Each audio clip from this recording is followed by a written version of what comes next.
There's no way I'm going to get through this video without having to address the elephant in the room, so I'm doing it right now. Horse news are a bunch of fucking hacks. If you haven't heard of horse news, long story short is that it's a site similar to Equestria Daily that is run predominantly by people from 4chan's My Little Pony board and runs content almost identical to the far-right hack news site of Breitbart. They are a prime example of outrage over outrage culture that blows a lot of instances of supposed SJW whining extremely out of proportion. Case in point, when Brotherhood Social came out, less than 50 people expressed distaste about DHX Media making use of the tired guy in a dress played for laughs cliche, and then Horse News swooped in like the carrion birds they are to screenshot and compile as many posts as they could to make it seem like an outdated instance of watchdog groups trying to police the airwaves. It was bullshit, and a textbook case of a media site, and I use the term extremely loosely, manufacturing outrage to pretend to be sneeringly dismissive about in between writing flagrantly false articles about anybody they can. And it's entirely due to Horse News trying to manufacture outrage that the discussion of Orchard Blossom being transphobic even got started. So congratulations, 4chan, your obsessive desire to be offended by other people existing has created your own boogeyman.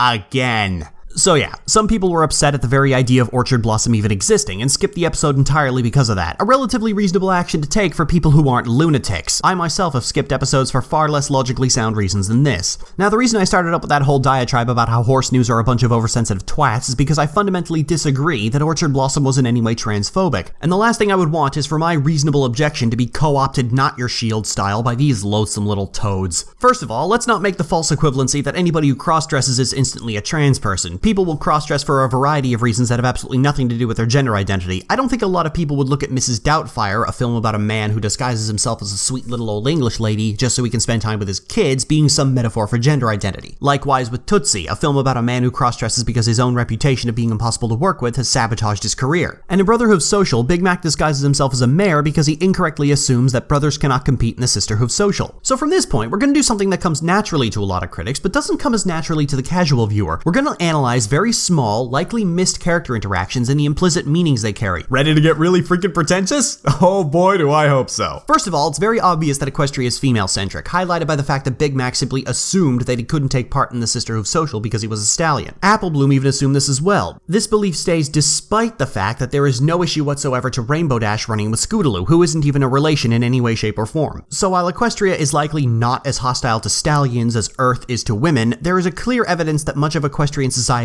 is matriarchal. This actually makes a lot of sense. Lauren Faust was very feminist and also not a very good writer, and works designed from that perspective and skill set tend to treat men with a certain so what attitude as a method of pushing back against the rest of pop culture doing the exact opposite. Now, Equestria very clearly has no issue with men, judging by the fact that the end of the episode treats the fact that brothers are allowed in the Sisterhood Social with a certain air of, well, duh, to it. They say at both the start and end of the episode that the Sisterhood Social has a very loose definition as to what constitutes a sister. So going from there, we move to two very important interactions: how Big Mac interacts with the judges versus how he interacts with the girls. Both the judges and Big Mac's friends knew right from the word go that Big Mac was a stallion and his costume was not convincing in any way. Rainbow Dash, Scootaloo, and Sweetie Belle treated it as both strange and funny, which again makes sense. They know Big Mac, and this is bizarre enough from their point of view that they can't help but comment on it. But do you ever notice that the judges and the staff didn't say anything? Despite knowing all along that Big Mac wasn't a mayor? If there was ever a time to bring up the fact that obviously brothers are allowed in, this would be it.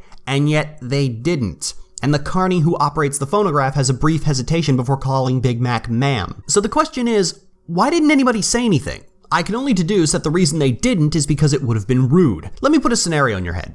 If some man you didn't know and you'd never met before walked into your place of business dressed like a woman, you might feel compelled to question that. But if you're a socially conscious and responsible person, you're likely going to refrain from doing so because what if? And if that niggling doubt turns out to be true, the moment the words, "Sir, you don't need to," leave your mouth, you have just committed a massive faux pas.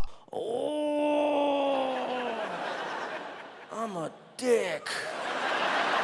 The judges don't know Big Mac, and that is likely the reason they didn't say anything, because as far as they were concerned, there was a likely chance that such a comment could blow up in their faces. They only point out that they knew once it was made evidently clear that Big Mac was in fact wearing a disguise. The safest option before then was to smile and nod. None of this stuff is explicitly stated, but character behavior and simple deductive reasoning shows the implicit meaning behind all of this. Fact is, a lot of people simply don't notice those things or simply don't care. I'm both a critic and a writer who prides herself on her character design and character interactions. It's my job to notice little details like that and put them into implicit context. To the casual viewer, especially a casual viewer who already has a lot of distaste for the trope itself, none of this would be apparent or even matter, especially considering that most of the people expressing distaste for the episode skipped it entirely and therefore didn't even get the chance to see most of it, something I completely understand. We all have our buttons, and I know for a fact that a lot of trans people simply have no patience for the guy in a dress played for laughs cliche, owing to how frequently it ends up simply not being funny. And in many cases it isn't funny. For every Tootsie or Mrs. Doubtfire which uses the trope for clever reasons and are often a lot smarter in their humor, there are a dozen half-assed excuses for humor trotting out the trope for cheap and lazy shock value. Hell, there's not even that many very good examples of trans people in the media as it is. Racking my brain during this script, the only ones I could think of came from 2.5 Men and Family Guy. And even those examples had to deal with a sense of humor that many people have deemed unnecessarily mean-spirited. Fact is, if you get punched in the face every time the doorbell rings and in the evening someone knocks on your door to explain it's not really about the punching, you're gonna have a hard time believing them. This is what happens when tropes get overused by incompetent creators. It poisons the well for better creators who might actually use it in a clever or thought-provoking way. Fatigue is a very real and tangible thing, and I have never been able to fault anybody passing on any creative work on the basis of personal experience. That's what personal experience is for. Have you ever read The Boy Who Cried Wolf?